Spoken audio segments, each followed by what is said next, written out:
Pela fé, Abel ofereceu a Deus maior sacrifício do que Caim, pelo qual alcançou o testemunho de que era justo, dando Deus testemunho dos seus dons, e por ela, depois de morto, ainda fala.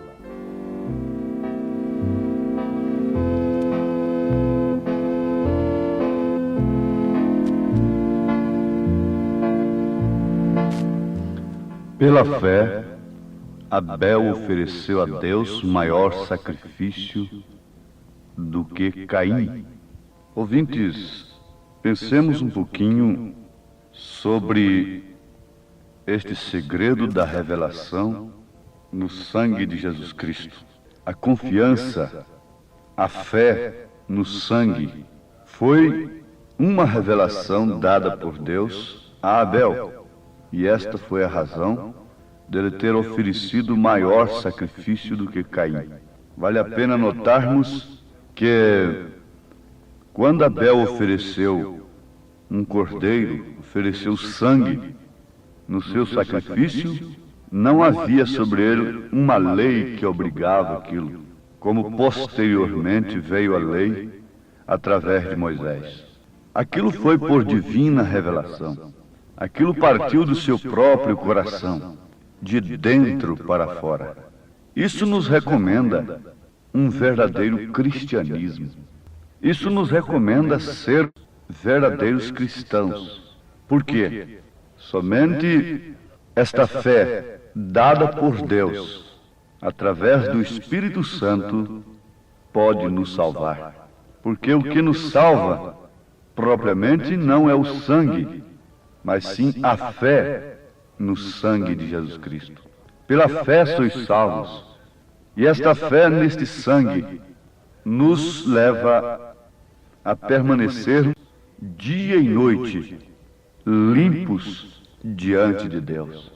Existiria alguma razão para estarmos com roupas sujas, imundas, quando temos sabão e água em casa?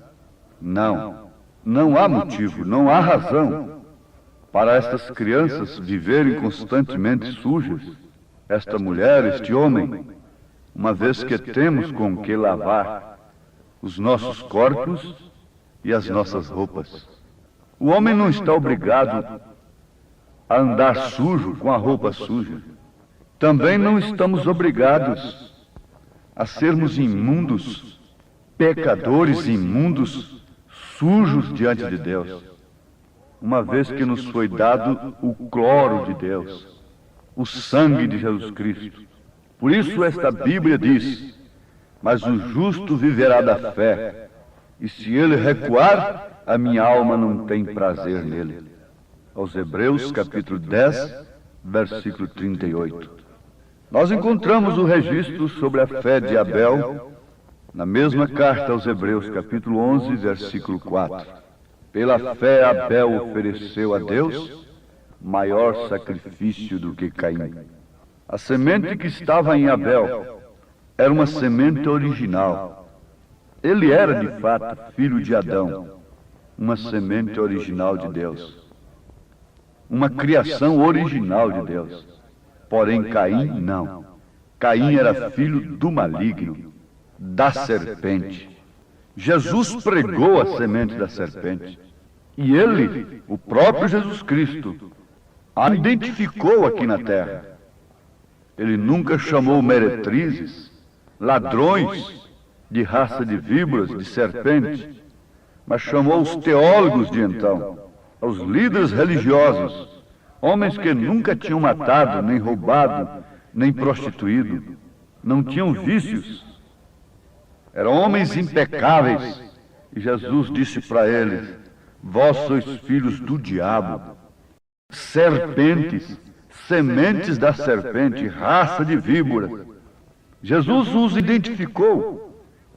E na parábola do joio e do trigo, Jesus mais uma vez prega claramente a semente da serpente, a semente do reino de Deus. Ele diz que quem semeou o joio foi o maligno, quem semeou Caim foi o maligno. Portanto, o seu sacrifício, embora sendo mais belo, mais bonito do que o de Abel, não agradou a Deus. Abel ofereceu um sacrifício horrendo, um cordeirinho trêmulo morrendo ali, se esvaindo em sangue. Mas aquilo combinou de fato com o plano da redenção. Porque o pecado não era propriamente verduras, frutas, para enfeitar um altar, como o de Caim.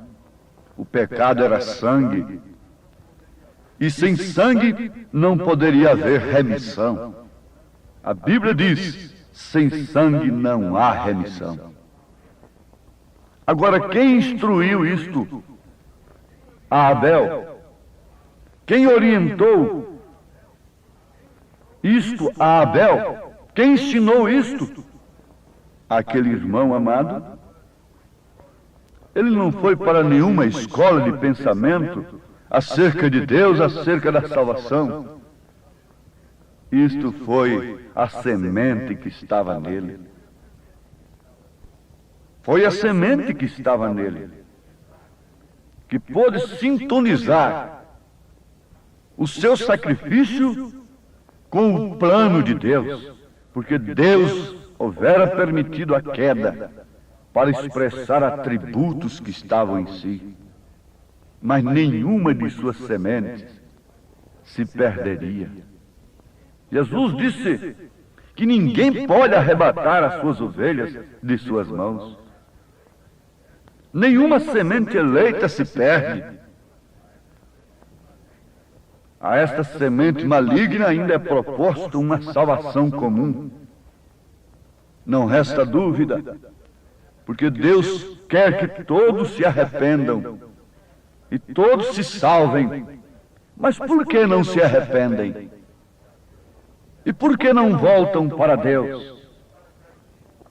Deus não disse para Caim isto? O que Deus disse para Caim? Por que caiu o teu semblante? Que mal fez o teu irmão para você, para contigo? Caim deveria ter se revoltado contra Deus e não contra Abel. Mas a semente que estava em Caim sabia que não podia, de maneira alguma, tocar em Deus. Então lançou-se contra a semente de Deus, a criatura de Deus. Satanás, não podendo com Deus, se lança contra os seus filhos.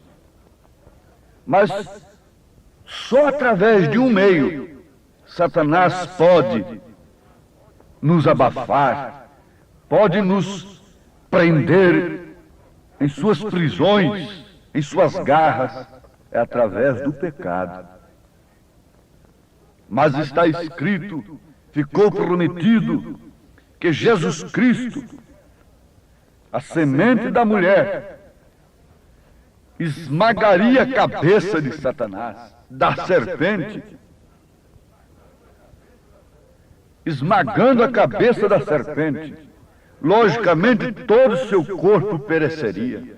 Isso quer dizer, todas as suas sementes pereceriam, desapareceriam do mapa. E é o que vai acontecer um dia deste. Sim, assim que Deus introduzir o milênio na terra, e logo vier o julgamento do trono branco, essa serpente será lançada no lago de fogo, com todos os seus anjos, com todos os seus súditos, com toda a sua semente, e desaparecerá do mapa universal, de todo o canto do universo, de todo o infinito, qualquer possibilidade de mal, qualquer possibilidade de pecado, porque Deus já expressou seus atributos e saiu mais uma vez para a eternidade, de eternidade em eternidade, vitorioso.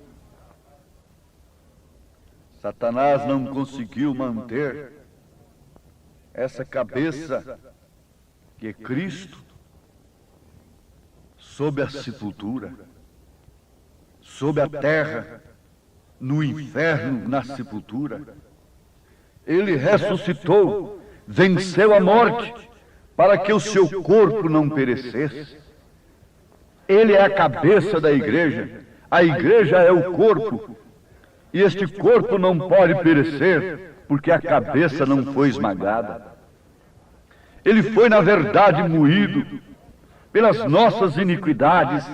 Ele carregou sobre si as nossas transgressões, tomou sobre si os nossos pecados para lançá-los como um verdadeiro cloro de Deus sobre a sua fonte de origem, que é Satanás.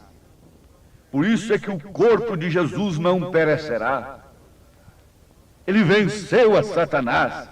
E se ele venceu a Satanás, o seu corpo venceu e pode perfeitamente se manter limpo. Você sabe uma coisa que pode te chamar a atenção nesta hora? O homem pecador, que não tem se identificado com o sacrifício de Jesus Cristo, pela fé neste sangue, ele não peca, porque ele é um pecador. Isto é estranho, mas é verdade. Você põe uma pinta preta num quadro preto, num lençol preto, aquilo não faz diferença. Mais um cigarro, mais um adultério, e essas modas e estas coisas, e esse nudismo exposto nas ruas, isso não condena aquela mulher sem Deus, porque ela é uma pecadora. Mas um descuido apenas com seu corpo deixa uma cristã com o rosto corado, deixa aquela mulher envergonhada. Esta sim, esta peca. O cristão peca, na verdade, mas o pecador não peca, porque ele já é um pecador. Ele já está condenado pelo pecado da incredulidade na palavra de Deus, por falta da revelação no sangue de Jesus Cristo. Ele nunca lavou a sua alma. Portanto, tanto faz uma coisa como outra. De qualquer maneira estão perdidos. Mas há um cristão, há uma cristã? Não. Oh, isto não faz mal. Isso não tem importância. O que tem isto? Sim, isto não faz mal. Isso não tem importância para um pecador. Mas para um cristão, isto tem importância. Isto lhe tira a paz. Até que ele se aproxima de Deus, entra no Santíssimo dos Santíssimos, no Santo dos Santos, através de uma fé revelada no sangue de Jesus Cristo. Ele não tem paz. Por isso, a propiciação, o sacrifício de Deus nesse dia tem que estar no próprio crente. Porque esse sangue é que faz a asepsia, é que faz a limpeza constantemente, dia e noite, porque ele está em nós, com esse espírito de intercessão. E Deus, quando vê a este cristão, a esta cristã aqui na terra, ele não vê propriamente o que aquela pessoa foi no passado. Ele vê o sacrifício do seu filho naquela pessoa. E o vermelho olhado através do vermelho se torna branco como a neve. Olha o vermelho através de vermelho. Coloque um papel vermelho antes de qualquer um pano vermelho ou qualquer outra coisa. Você verá aquela outra coisa branca. E é assim que Deus olha para nós, que temos fé como a de Abel, que oferece o sacrifício, como São Pedro disse, como verdadeiros sacerdotes reais. E como Paulo diz na carta aos Hebreus, capítulo 10, tendo, pois, irmãos, ousadia para entrar no santuário pelo sangue de Jesus, pelo novo e vivo caminho que ele nos consagrou, pelo véu, isto é, pela sua carne. Você entra, véu adentro, E ali você come do maná que não desvanece. Ali você está sob a luz, daquela luz da glória da Shekinah, aquela luz ininterrupta que não para, não se apaga dia e noite, te mantém na luz, porque aquele que está em Cristo está na luz. Ali você reverdece a sua vida seca, como aquela vara de Arão se reverdeceu, cresceu e deu frutos. Assim o Espírito Santo começa a dar frutos em sua vida. Isso é que é ser cristão. A tradição nunca faz um cristão, mas sim a fé no sangue de Jesus Cristo. Pela fé, Abel ofereceu a Deus maior sacrifício do que Caim, porque havia naquilo uma revelação perfeita do que se exigia naquele instante. Não se exigia naquele instante que ele fosse um religioso apenas, que ele tivesse o seu nome no rol de uma igreja, mas que ele tivesse a revelação no sacrifício, que ele soubesse oferecer o sacrifício correto. E este sangue nos mantém limpos dia e noite. Você tem fé nisto? Então prossiga adiante. Se não, pense agora: com a alma suja eu não posso comparecer diante de Deus. E não aceite nenhum arranjo que os homens fazem para cauterizar a sua consciência. Encare a Deus como Ele é, encare o diabo como ele é, encare a condenação como ele é, encare o julgamento aqui agora, enquanto você pode se arrepender e ser salvo, em nome de Jesus Cristo. Amém.